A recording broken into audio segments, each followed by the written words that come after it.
Self एम्प्लॉयमेंटच्या ट्रॅपमधून पहिलं बाहेर निघा. तुमच्यावर जर सगळा व्यवसाय अवलंबून आहे तर ही सगळ्यात मोठी ॲम्ब्युलन्सची घंटा आहे, धोक्याची घटना. आणि आज अर्ली ॲज पॉसिबल तुम्ही निघाल, it's much beneficial for you. You there with me? किती लोक व्यवसाय करतायत? हात raise your hand. Okay, great. Do you feel तुमच्या शिवाय व्यवसाय नाही चालणार? तुम्ही जर महिना 2 महिने बाहेर गेले तर चालेल तो व्यवसाय? डू यू फील तुमची मुलं जर त्या व्यवसायात यायला तयार आहेत का? डू यू फील तुम्ही बाहेर फॅमिली सोबत पाहिजे त्या प्रॉपर्टीज किंवा लोकेशन फिरू शकता?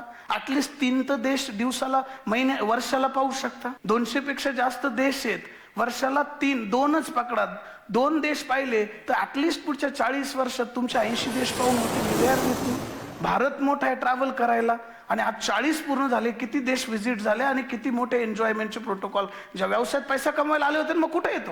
व्यवसायात मजा करायला आले होते मग कुठे येते माझ्या? You there with me? Hello, yes, no, speak louder.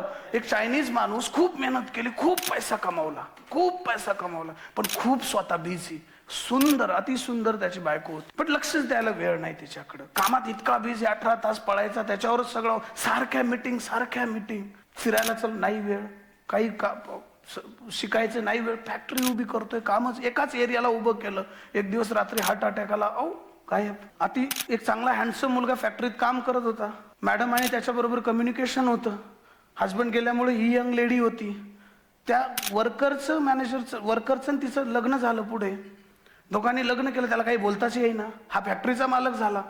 एक दिवस फॅक्टरी इनॉग्रेशनसाठी त्याला बोलवलं आणि एका डेस्कवर पोडियमवर बोलायला म्हणे, तुला 2 शब्द तरी बोलावं लागतील. पोडियमवर जाऊन काय बोलला माहितीये? मला नव्हतं माहिती माझा मालक माझ्यासाठी एवढी मेहनत करत होता. बाजूच्या हातात घ्या आणि त्याला विचारा, कोणासाठी एवढी मेहनत चालली आहे? Come out of this, have fun. You have a lovely family too. Yes, no? You have a great family to.